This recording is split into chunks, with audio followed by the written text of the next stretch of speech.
হবিগঞ্জ জেলা শাখা কর্তৃক আয়োজিত আজকে সম্মেলনের সম্মানিত সভাপতি, মঞ্চে উপবিষ্ট বিভিন্ন ইসলামী সংগঠনের নেতৃবৃন্দ, শ্রদ্ধাভাজন ওলামায়ে কেরাম, সর্বস্তরের ইসলাম প্রিয় দেশপ্রেমিক ভাইয়েরা আমার, ইসলামী আন্দোলন বাংলাদেশ কি চায়? ইসলামী আন্দোলন বাংলাদেশ ইহকালীন শান্তি, পরকালীন মুক্তি চায়।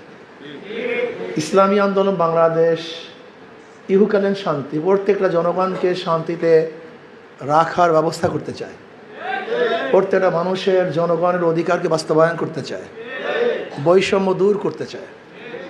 ইসলামী আন্দোলন বাংলাদেশ বিশ্বাস করে শুধু দেশ, দল এবং নেতা পরিবর্তনের মাধ্যমে মানুষের শান্তি আসতে পারে না, মানুষ মুক্তি পেতে পারে না। এ দেশ বারবার স্বাধীন হয়েছে, যেই ভূখণ্ডের মধ্যে আপনারা আছেন, এই ভূখণ্ড বারবার স্বাধীন হয়েছে।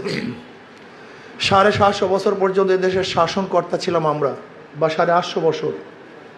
কিছু মুনাফিকের কারণে মীর জাফর, মীর সাদেক, উর্মিচাঁদ, করমচাঁদ, রায়দুল্লাহ বাবু, ঘোষিরি বেগম, এই সমস্ত মুনাফিকের কারণে আমরা 200 বছর গোলামি করেছি, নির্যাতিত হয়েছিলাম। আপনারা জানেন না ব্রিটিশ মুসলমানদের উপরে কি পরিমাণ নির্যাতন করেছে, অনেকেরই জানা নেই,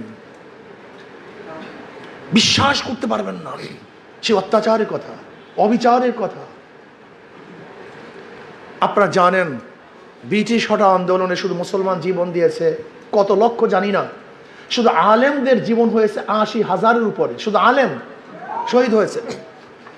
চাকরি চর থেকে শুরু করে খায়বার পর্যন্ত এরকম কোনো গাছ ছিল না যে গাছের মধ্যে আলেমকে ফাঁসিতে ঝুলানো হয়নি। ব্রিটিশ হটাও আন্দোলনে ইন্ডিয়ার গেটের মধ্যে 92,000 মানুষের নাম লেখা আছে, এর মধ্যে 63,000 মুসলমানদের নাম। 63,000 আন্দোলনের সূচনা করেছে মুসলমান 1803 সালে।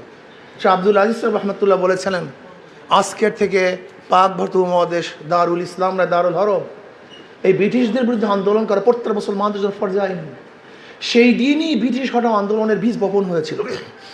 আন্দোলন সংগ্রামের ভিত্তিতে আমরা স্বাধীন হয়েছিলাম, ভেবেছিলাম এবার বৈষম্য দূর হবে, মানুষ শান্তি পাবে, মুক্তি পাবে, স্বাধীনতা লাভ করবে। আমরা কি দেখলাম?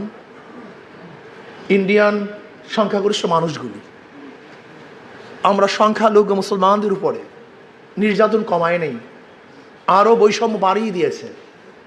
মুসলমানরা আবারও